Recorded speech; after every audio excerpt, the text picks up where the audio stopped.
हाय दोस्तों, आप सभी का मेरे YouTube चैनल पर हार्दिक स्वागत है। तो दोस्तों, ये हमने कल वीडियो अपलोड नहीं कर पाई थी, किसी कारणवश नहीं कर पाई थी, उसके लिए हम आपके लिए क्षमा प्रार्थी हैं। तो दोस्तों, जो केमिस्ट्री का पेपर हुआ था 7 मार्च 2024 को, उसका सॉल्यूशन हम लेके आपके सामने आ गए हैं। तो दोस्तों, आपको इसमें सॉल्यूशन के रूप में आपको बहुविकल्पीय प्रश्न देखने को मिलेंगे और जो और जो दोस्तों चटनी का दोस्तों अथवा वाला है जो रिएक्शन से संबंधित है वो उसका भी हम सॉल्यूशन आपके लिए लेके आए हैं। और जो जो दोस्तों सातवां वाला क्वेश्चन है उसमें भी जो रिएक्शन है तो दोस्तों उनका भी सॉल्यूशन हम आपके सामने लेके आए हैं। तो दोस्तों बिना देरी किए जल्दी से देख लेते हैं वो कौन कौन से क्वेश्चंस हैं जिनका आपके लिए बेहद जानना जरूरी है। तो दोस्तों आप मिला सकते हैं, आप इसे आप समझ सकते हैं अपनी आंसर की। तो दोस्तों पहला क्वेश्चन क्या है आपकी स्क्रीन पर।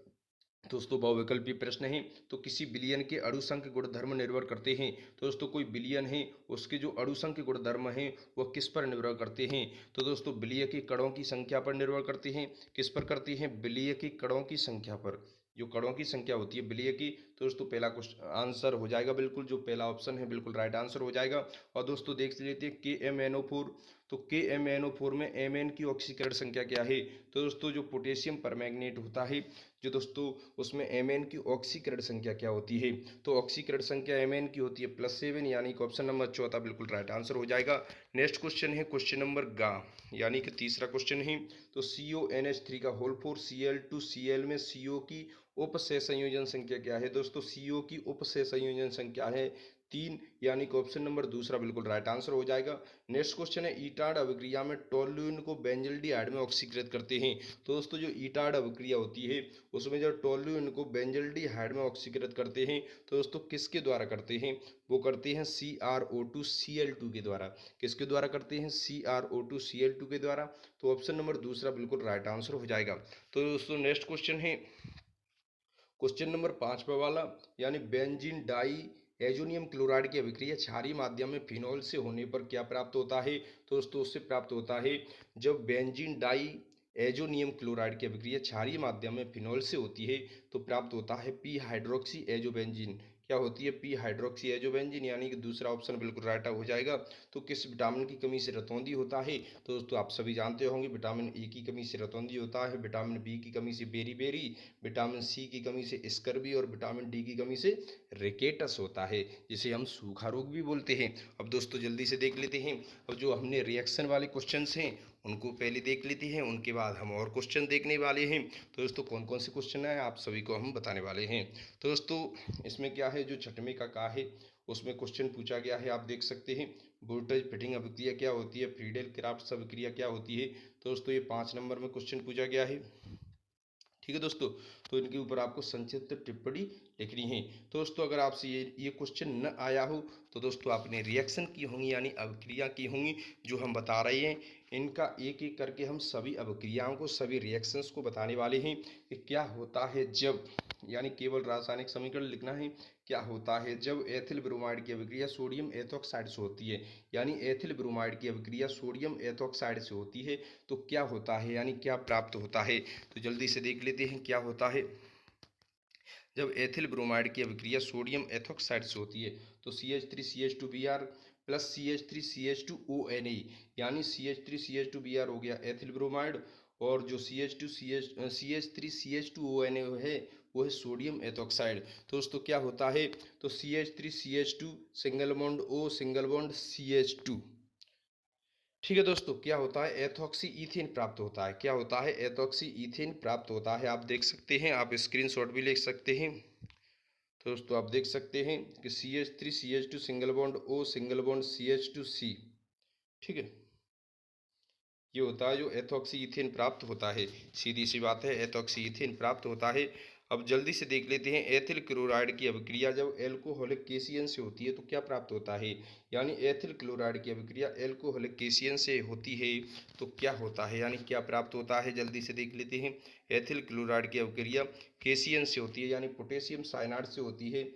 एथिल क्लोराइड यानी C2H5Cl, C2H5Cl plus KCl equal to C2H5Cn, यानी प्रोपिल नाइट्राइट प्लस KCl, यानी पोटेशियम क्लोराइड आपको प्राप्त होता है। तो दोस्तों आप देख सकते हैं इससे क्या प्राप्त होता है, प्रोपिल नाइट्राइल प्राप्त होता है, यानी C2H5Cn। क्या होता है जब एथिल क्लोराइड की अभिक्रिया पोटेशियम साइनाइड से होती है यानी KCN से होती है तो प्रोपिल नाइट्राइट नाइट्राइल और पोटेशियम क्लोराइड प्राप्त होते हैं। तो दोस्तों नेक्स्ट देख लेते हैं जो तीसरी अभिक्रिया है, तीसरी रिएक्शन है।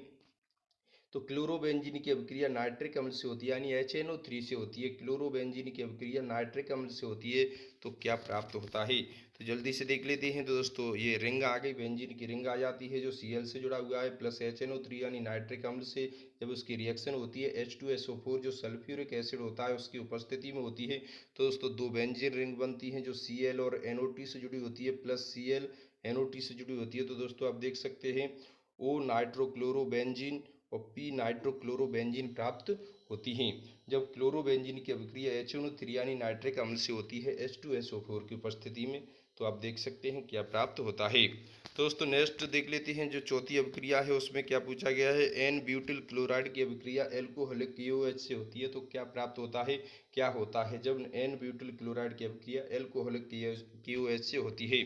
तो जल्दी से देख लेते हैं बिना देरी किए क्या होता है।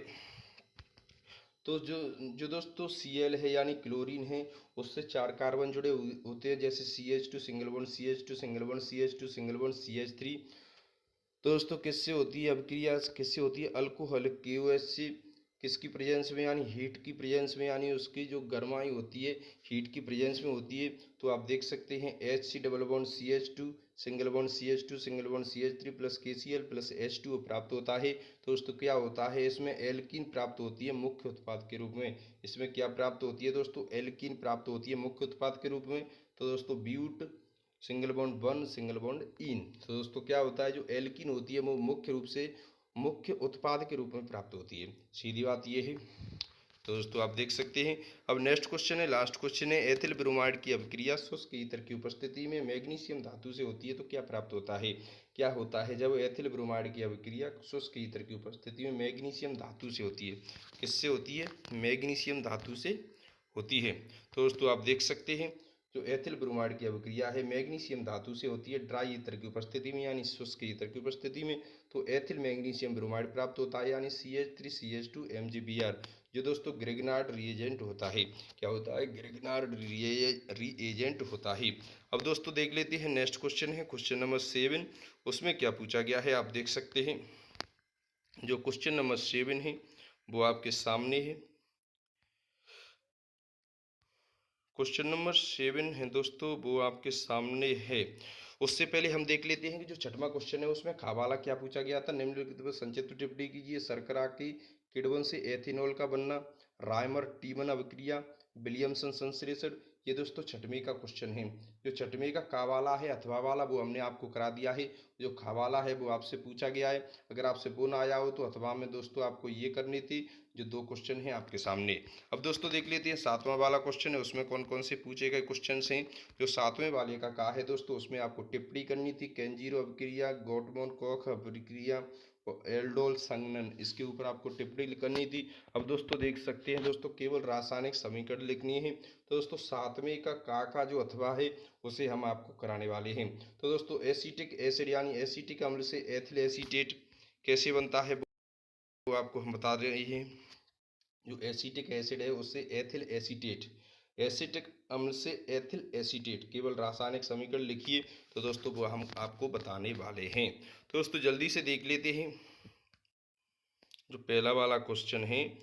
एसिटिक अम्ल से एथिल एसीटेट कैसे प्राप्त होता है। तो दोस्तों एसिटिक अम्ल है आपके सामने CH3COOH प्लस C2H5। तो दोस्तों प्लस C2H5 HCl की उपस्थिति में दोस्तों इसकी रिएक्शन कराते हैं तो एथिल एसीटेट प्राप्त होता है यानी CH3COOC2H5 क्या होता है, एथिल एसीटेट। जो H2O है दोस्तों वह बाहर निकल जाता है यानी पानी बाहर निकल जाता है।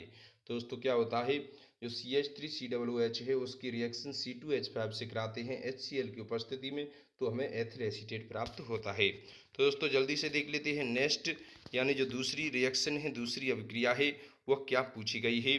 जो सातवें का अथवा क्वेश्चन है यानी एसीटोन से एसीटोन हाइड्रोजन कैसे प्राप्त होता है। एसीटोन से एसीटोन हाइड्रोजन कैसे प्राप्त होता है जल्दी से देख लेते हैं। एसीटोन से एसीटोन हाइड्रोजन। दोस्तों दूसरा वाला क्वेश्चन है यानी जो एसीटोन है दोस्तों H3C सिंगल बॉन्ड C। तो दोस्तों C से ये दोनों जुड़ी हैं H3C तो दोस्तों डबल बॉन्ड O है प्लस NH2 डॉट NH2। तो दोस्तों इसे हीट करते हैं H2O की प्रेजेंस में। तो दोस्तों H3C से जुड़े होते हैं double bond N dot NH2। तो दोस्तों आप देख सकते हैं जो एसीटोन हाइड्रोजन है वह प्राप्त होता है एसीटोन से। ठीक है दोस्तों, जब इसकी रिएक्शन किससे कराते हैं NH2 डॉट NH2 से, किसकी प्रेजेंस में, H2O की प्रेजेंस में, और हीट कराते हैं। दोस्तों क्या करते हैं, इसे हीट करते हैं तो हमें एसीटोन हाइड्रोजन प्राप्त होता है। तो जल्दी से देख लेते हैं जो तीसरी रिएक्शन है, तीसरा क्वेश्चन है दोस्तों। इसमें पूछा गया है एसिटिक अम्ल से एसीटिल क्लोराइड, यानी एसिटिक अम्ल से एसीटिल क्लोराइड कैसे प्राप्त किया जाता है। एसिटिक अम्ल से एसीटिल क्लोराइड कैसे प्राप्त किया जाता है, जल्दी से देख लेते हैं। तो दोस्तों एसिटिक एसिड है CH3COOH प्लस PCl5 से रिएक्शन कराते हैं। तो दोस्तों CH3COCl जो एसिटिक क्लोराइड है वह प्राप्त होता है, प्लस POCl3 और HCl वह बाहर निकल जाता है। तो दोस्तों आप देख सकते हैं एसिटिक अम्ल से एसिटिल क्लोराइड कैसे बनता है। अब दोस्तों नेक्स्ट देख लेते हैं चौथा वाला रिएक्शन, यानी चौथी वाली अभिक्रिया क्या है। तो दोस्तों इसमें पूछा गया है बेंजोइल क्लोराइड से बेंजल्डिहाइड, यानी बेंजोइल क्लोराइड से बेंजल्डिहाइड कैसे प्राप्त करते हैं। जो बेंजोइल क्लोराइड होती है उससे बेंजल्डिहाइड कैसे प्राप्त करते हैं। तो दोस्तों चौथा वाला है, इसमें दोस्तों आपको रिंग देखने को मिलती है जो कार्बन से जुड़ी हुई है, single bond NH2 double bond O जो बेंजामाइड है प्लस H2O यानी पानी से रिएक्शन करती है हाइड्रोलाइसिस की उपस्थिति में। तो दोस्तों ये भी कार्बन जो OH से जुड़ा होता है डबल बॉन्ड O से प्लस NH3। तो दोस्तों ये बेंजोइक एसिड होती है, जो बेंजामाइड से बेंजोइक एसिड कैसे बनती है वो आप देख सकते हैं। तो दोस्तों नेक्स्ट क्वेश्चन है दोस्तों,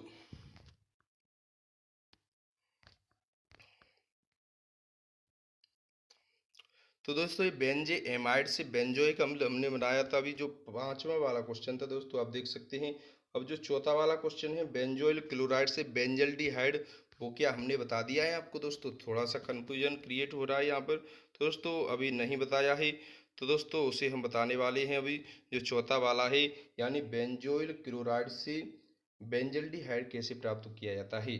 तो दोस्तों C6H5COCl, तो दोस्तों H2 से अभिक्रिया होती है Pb और BaSO4, उबलती जाइलिन होती है, कैसी होती है, उबलती जाइलिन होती है। तो दोस्तों जो HCl है वो बाहर निकल जाता है और C6H5CHO यानी बेंजल्डिहाइड प्राप्त होता है। तो दोस्तों ये हो जाती हैं सभी रिएक्शंस।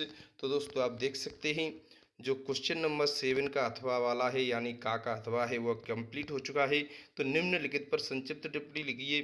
जो खा वाला क्वेश्चन है दोस्तों उसमें आप देख सकते हैं गैब्रियल थैलीमाइड संश्लेषण क्या होता है वो आपको बताना था, हॉर्मोन ब्रोमाइड अभिक्रिया आपको बतानी थी, कार्बोल अमीन अभिक्रिया क्या होती है वो आपको इसके ऊपर टिप्पणी करनी थी। तो दोस्तों अथवा वाला अगर आपसे वो ना आया हो तो आपको अथवा वाला करना था, तो जो दोस्तों आप देख सकते हैं।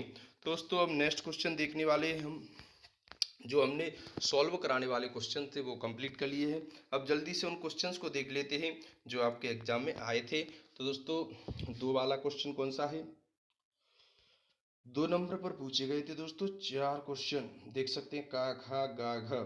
तो दोस्तों किसी विलयन की मोलरता तथा मोलरता के बीच अंतर को स्पष्ट कीजिए। तो दोस्तों इन दोनों में क्या अंतर होता है वो आपको पूछा गया था। तो इनके मान तापक्रम में परिवर्तन के साथ किस प्रकार प्रभावित होते हैं, तो दोस्तों वो आपको बताना था।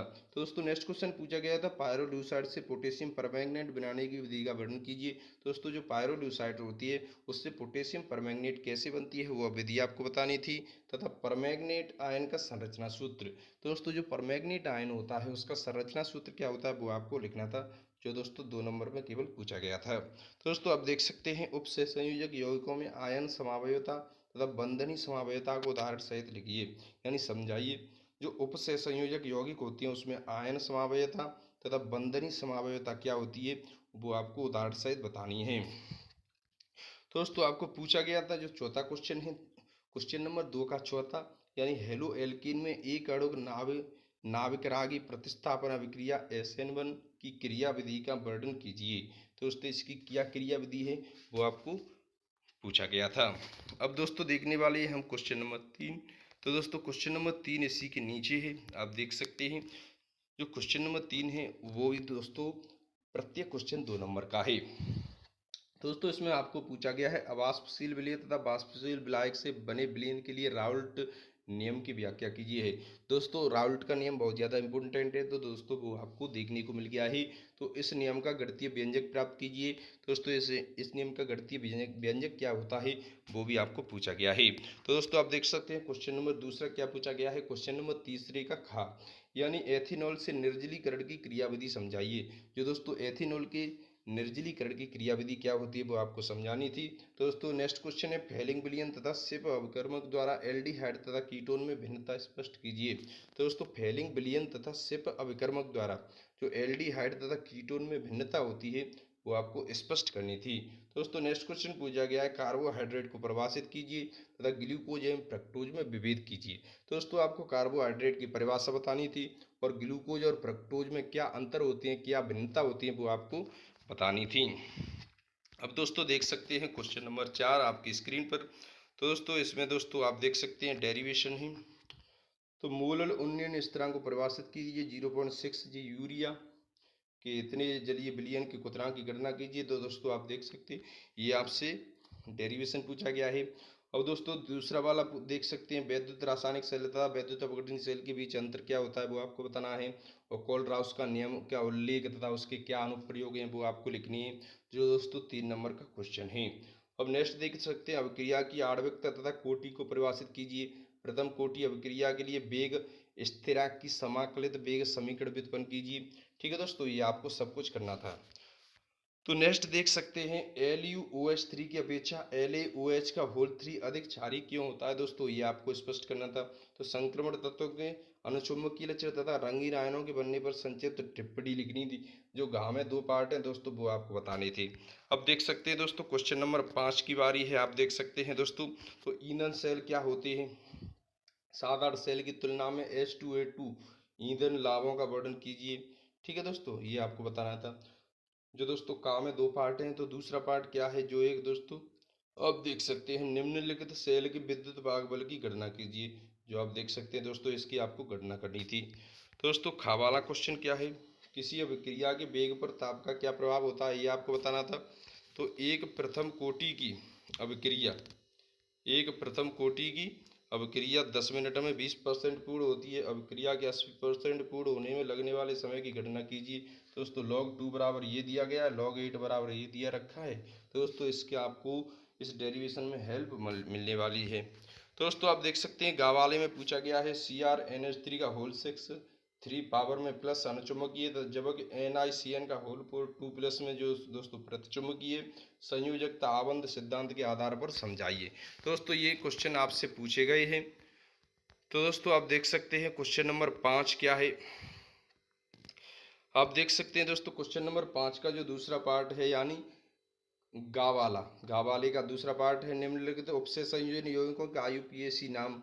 तो दोस्तों इनके आपको IUPAC नाम लिखने थे। IUPAC नेम क्या होती है। अब दोस्तों घावाले में देख लेते हैं। दोस्तों इसमें भी 2 पार्ट है। न्यूक्लिक एसिड क्या होता है, DNA की संरचना का सचित्र वर्णन कीजिए, प्रोटीन की प्राथमिक तथा द्वितीय संरचना व्याख्या कीजिए। दोस्तों ये आपसे पूछे गए क्वेश्चंस हैं। तो दोस्तों जल्दी से देख लेते हैं छठवीं वाला जो जो हमने करा दिए हैं दोस्तों। इसमें से दोस्तों जो छठवें का अथवा है का अथवा है वो हमने कंप्लीट करा दिया है। सातवें का अथवा है वो हमने कंप्लीट करा दिया है। जो दोस्तों क्वेश्चन भी आपने देख लिए हैं। तो दोस्तों ये वीडियो हो जाती है यानी जो केमिस्ट्री है हमारी 12th क्लास की यूपी बोर्ड की, जो दोस्तों 7 मार्च 2024 को क्वेश्चन पेपर आया था वो पूरा कंप्लीट क्वेश्चन पेपर हमने आपको दिखा दिया है, बता दिया है। तो दोस्तों अगर आपको हमारी वीडियो अच्छी लगी हो वीडियो को लाइक करें, चैनल को सब्सक्राइब करें और दोस्तों में शेयर करना बिल्कुल ना भूलें। थैंक यू दोस्तों।